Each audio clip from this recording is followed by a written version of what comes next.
wish everybody a Merry Christmas. And boy, have I got a Christmas surprise for you guys. Man. Well, of course, you know who this is. It's Santa Joe Moore. And I'm one of the co-hosts of Traditionally Speaking with my friend and fellow publisher and author, Dr. Tom Christie.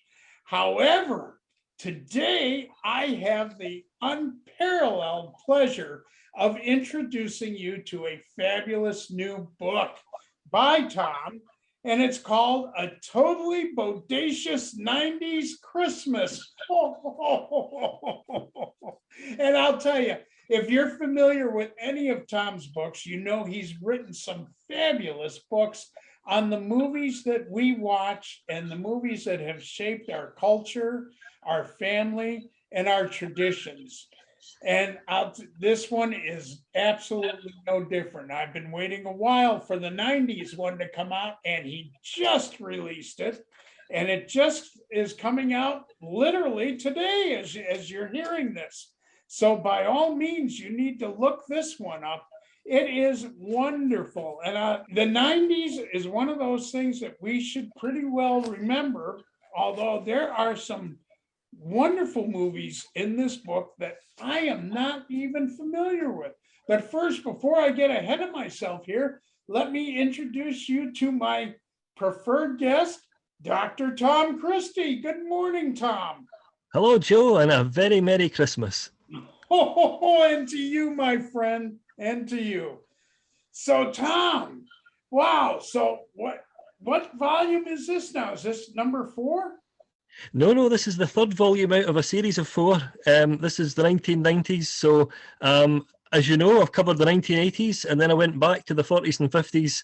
So this is me going ahead in time again to the 90s. It's a bit like Back to the Future. Bouncing back and forth. Yeah, and don't be surprised, folks, but maybe in a year or so, we'll be coming out with the 60s too. He will. Anyway, there are some wonderful movies in here, Tom. And as I was telling you, even before we started this, every single book that you've put out, I have discovered some absolutely fabulous gems and some wonderful movies that, to be honest with you, even I didn't know about. And I thought I'd watched every Christmas movie out. But oh my gosh, here again in the 90s, you've got some absolutely fabulous movies in here that I cannot wait to find and to see based on the description you have. Why don't you run through the book and how you set it up and how you do each movie, and what are your emphasis? I could talk about what you emphasize and stuff, but I'd rather hear it from the author.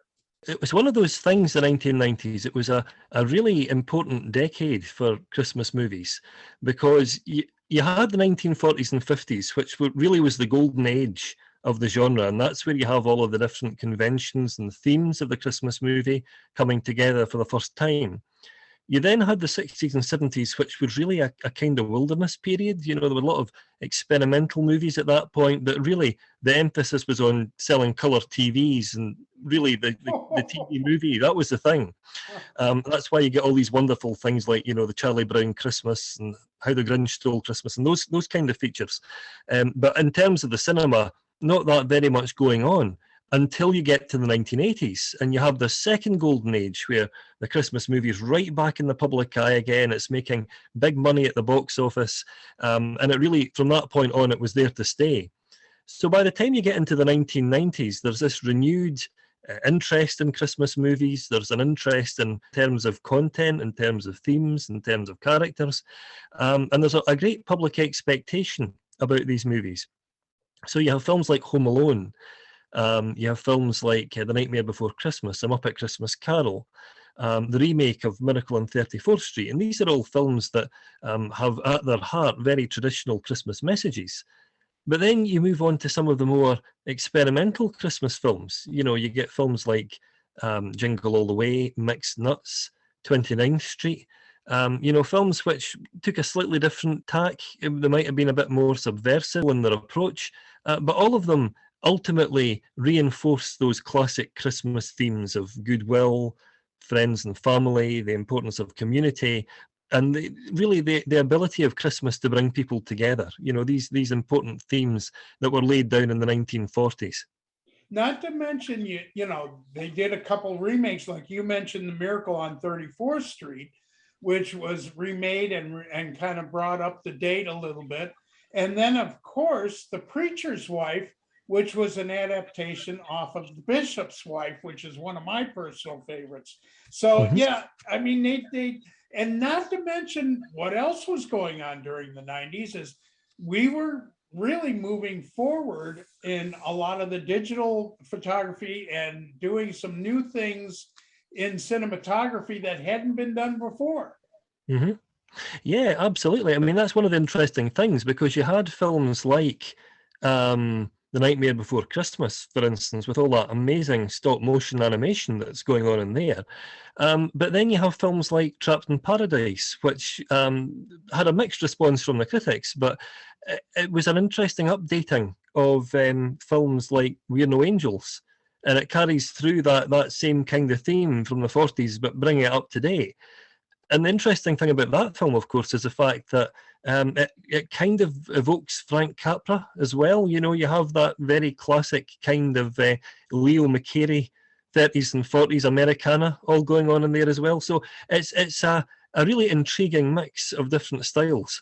That one is on the top of my must-see list because I had never seen Trapped in Paradise. But after reading your chapter on that is definitely something that I think I would just enjoy immensely. And I can't wait to actually see it and see what it's all about. But yeah, I mean, absolutely fabulous job on this, Tom. I mean, wow. Now, Tom doesn't get into the Hallmark Hall of Fame movies or anything like that. Is that going to be a separate book, Tom? Well, I love the Hallmark movies. I think everyone loves Hallmark movies. It might be a guilty pleasure for some people, or it might be something that they watch all the year round, but there are just so many of them. I don't know how many volumes you would need to cover all of the Hallmark movies. And here you're just talking about Hallmark. Now everybody else is jumping on that bandwagon going, oh yeah, we can run Christmas movies all year long too. So yeah. Pretty soon you may have to come out with a new volume every year just for that year. Yeah. But so this is strictly movies that have been in the cinema, correct? Yes, that's right. These are films that were designed, for cinematic audiences throughout the 90s. And one of the things that I like to try and do with these books is look at how the films were received by critics at the time, and then contrast it with how more recent reviews have appraised these films. Because sometimes, a film's reputation can improve over the years. I mean, you see films like, we mentioned Trapped in Paradise, but other films like Mixed Nuts did quite badly with the critics at the time. But over the years, people have started to look at them a bit more nostalgically, perhaps, and they've had a slightly more warm appraisal to these films than was the case when they first came out. Well, and just like in all things that we do, our culture changes continuously. And emphasis gets put on different things, or we feel differently about things. So that's not a surprise. I mean, that's one of the reasons why some of these classics have lasted the test of time, is because, our hearts still grow and they still respond to the messages that were given back in the 30s and 40s, or the 50s or the 80s, that type of thing. So yeah, it doesn't surprise me that people are looking at these movies fresh again. I mean, for instance, and I hope I don't lose all my fans on this one, but I wasn't all that impressed with A Nightmare Before Christmas when it came out. I thought, well, being Santa myself, it's like I didn't see anything funny about that. Well, a few weeks ago, I watched it again and I went, what did I not like about this movie? It's fabulous. And as you said, the stop motion animation in this is just art. pure Mm. art. So, and it's like now I'm really appreciating that movie for what it is and seeing the messages in a much different light.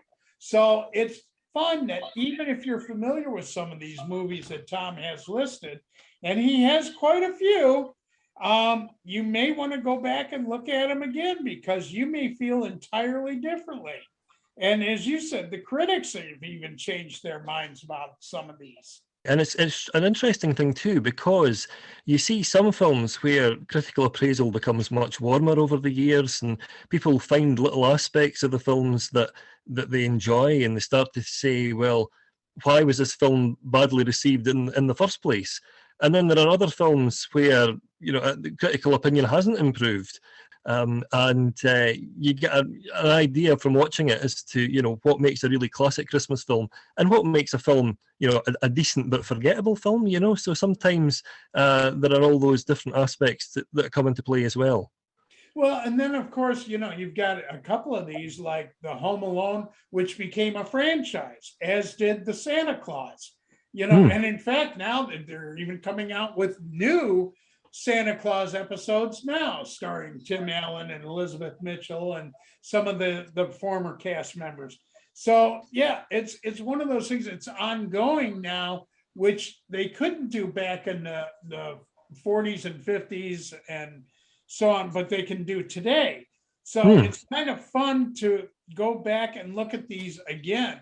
I mean, I remember when the Miracle on 34th Street came out with Richard Attenborough, and I thought, oh, come on, how could you possibly improve on the original? And it was like, with Edmund Gwenn, you couldn't do better than that.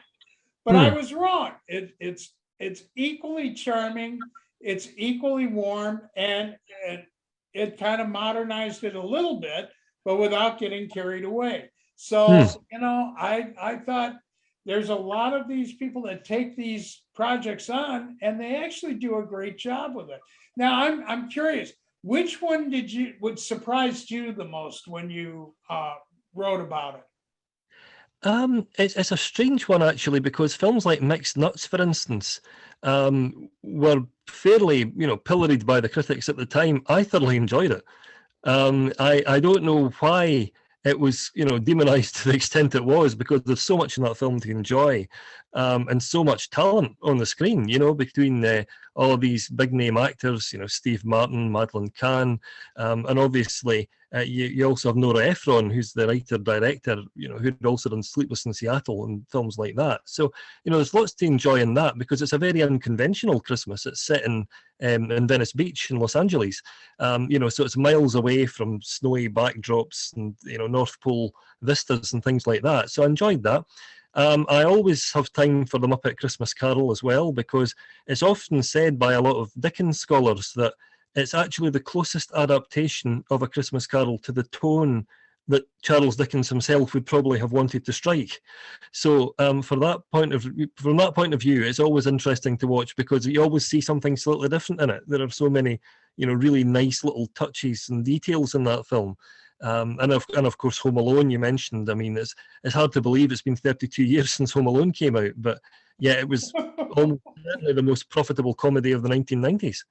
Yeah, and I was so amazed when you talked about Home Alone and how I don't want to give anything away from your book, but you have got to explain how the original studio that was looking at this came about and kind of basically wind up burying the thing, and somebody else picked it up, and why? So I'll go ahead and let you tell that story. It is so, folks, you are going to be just amazed by this.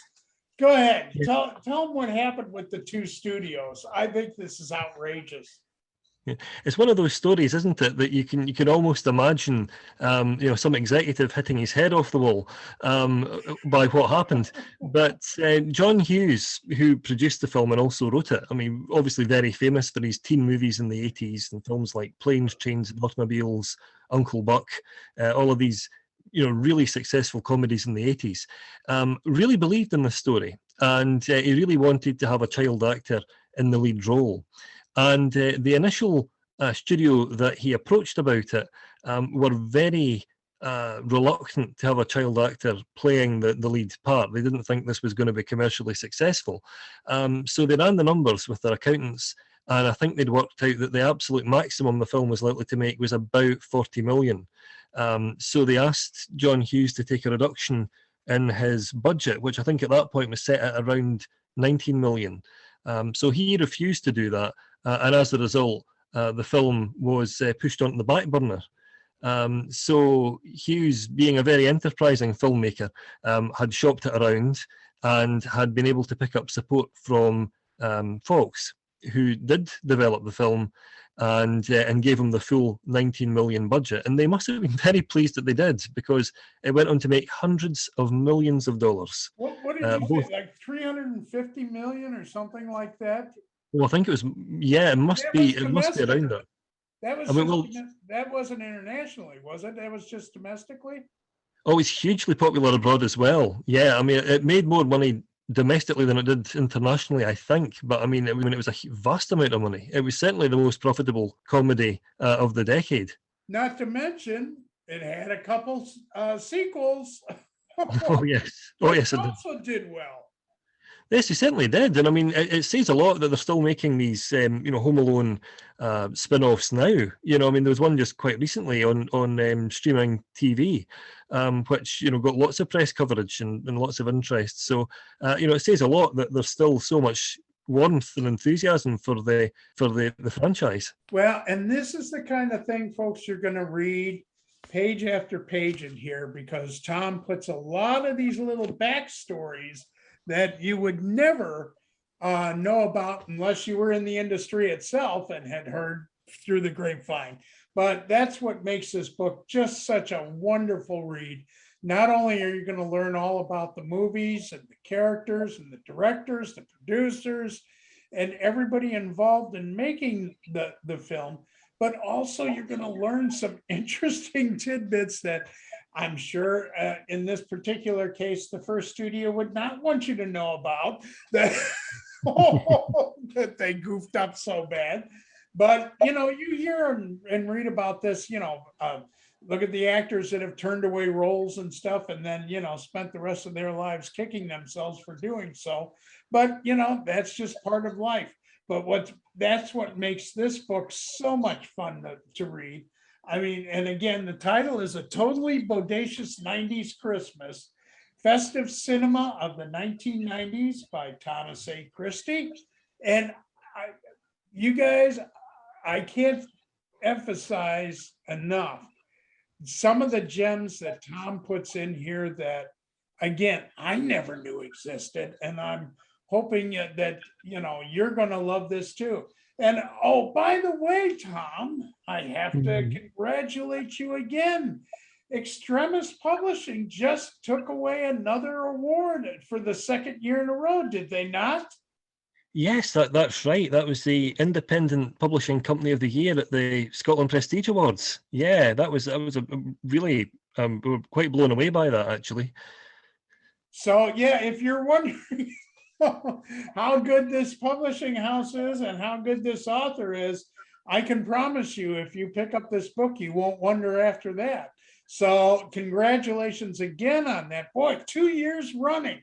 Wow, that's huge. So, thank you very much. Yeah. So you think you're going to be able to do it a third? Well, that remains to be seen, but all fingers are crossed, and everything else that can be crossed is crossed. I'm sure there is. And oh, by the way, I mentioned at the beginning of this, but I'll let Tom kind of introduce this to you.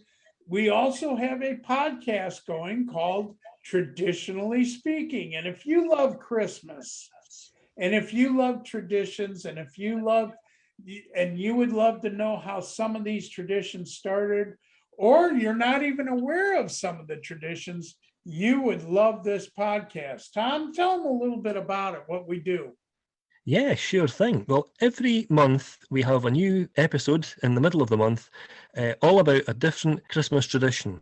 But the beauty of it is, and certainly the thing that I find most interesting about it, is that we always contrast those different traditions between what happens in America and what happens in Scotland. And sometimes by extension, the whole of North America and sometimes Europe, That's always been what's interested me, because sometimes we have very, very similar traditions, and other times we have traditions that are celebrated completely differently.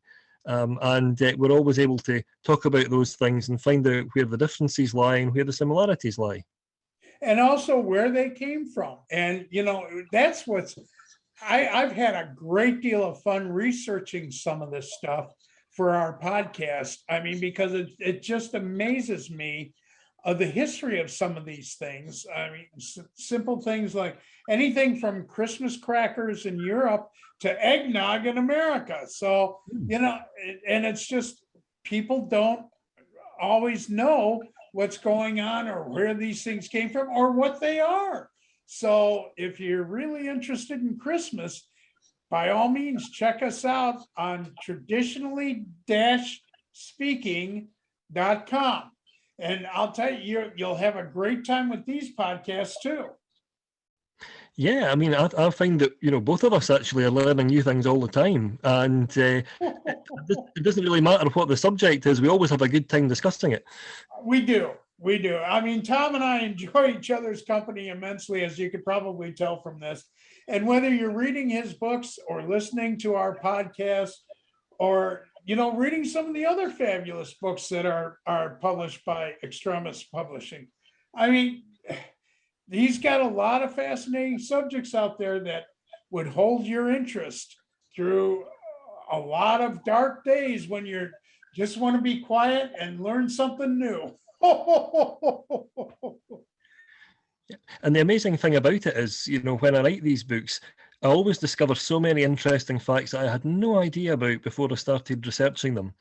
And there are some favourites in this one, in particular, A Midnight Clear, which is a very harrowing and seriously angry war film that's set at Christmas time in the Ardennes forest, which, if people aren't familiar with it, is between France, Germany and Belgium. And it's set during the Battle of the Bulge. So you have this very, very heavy snow in the area, freezing temperatures. But what I had no idea about before I wrote the book was that the trees that make up the Ardennes forest in this particular film were actually native to North America, and you'll never find them in Europe. Oops. And unless you're a botanist, you probably wouldn't notice that. But I'll tell you that reading I have not seen A Midnight Clear, but reading the synopsis of that, that had to be a heavy movie. So, Yeah.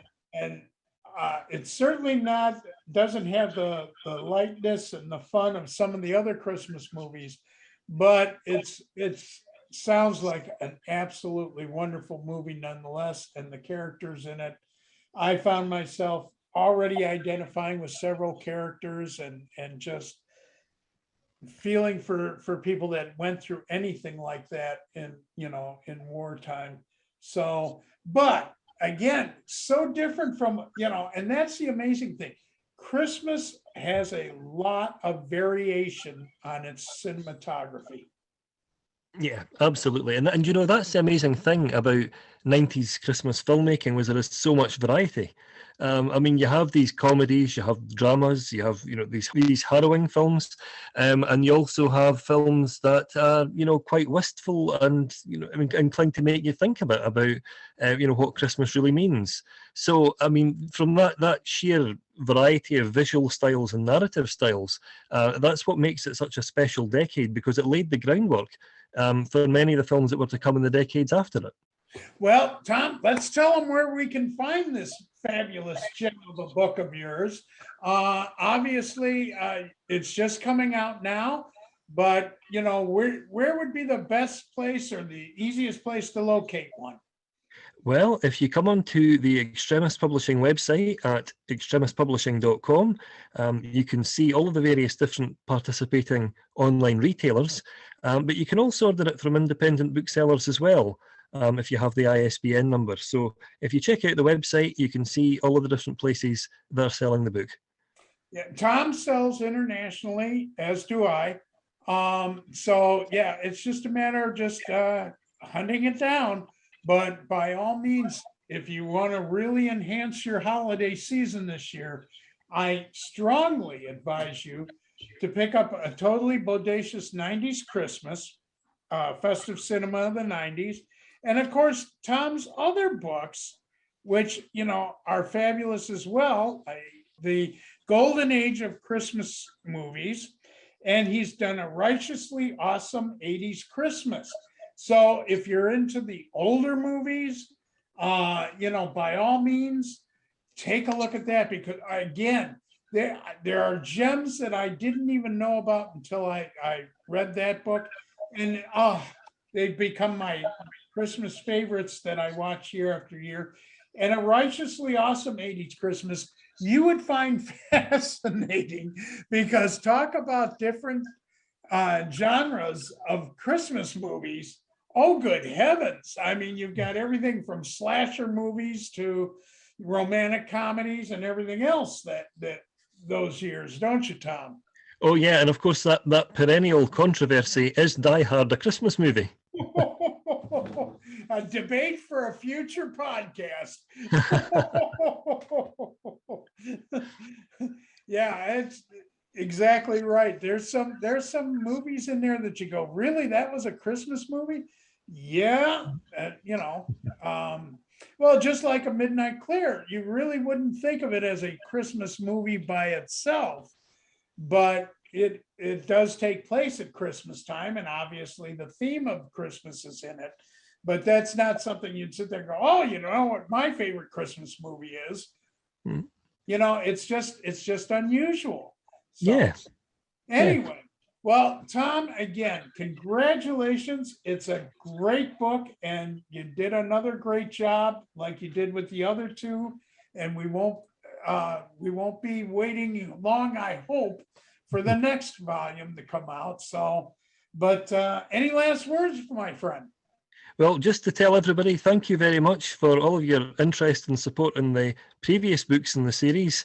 And if you like your Christmas films slightly surreal, then you won't be disappointed by the next one, because we're going all the way back to the Summer of Love and a seriously groovy take on Christmas movies. Boy, can't wait for that one. So, but I got to finish this one. There's still a couple movies I want to look at again, so I can decide if I want to rent those or not. But anyway, congratulations on the award. Congratulations on the book. And, I wish you a very successful new year with Extremis Publishing. And of course, all our listeners, God bless you, and have a very Merry Christmas and a very safe and happy holiday. So this is Santa Joe Moore signing off for my friend Tom Christie and I. God bless you, and we'll see you on the other side. Thanks so much, Joe, and wishing you and yours a fantastic festive season. Thank you, my friend. Take care, everyone. Bye-bye.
If you would like to find out more about advertising on the Extremis Publishing podcast, please visit their website at www.extremispublishing.com for details.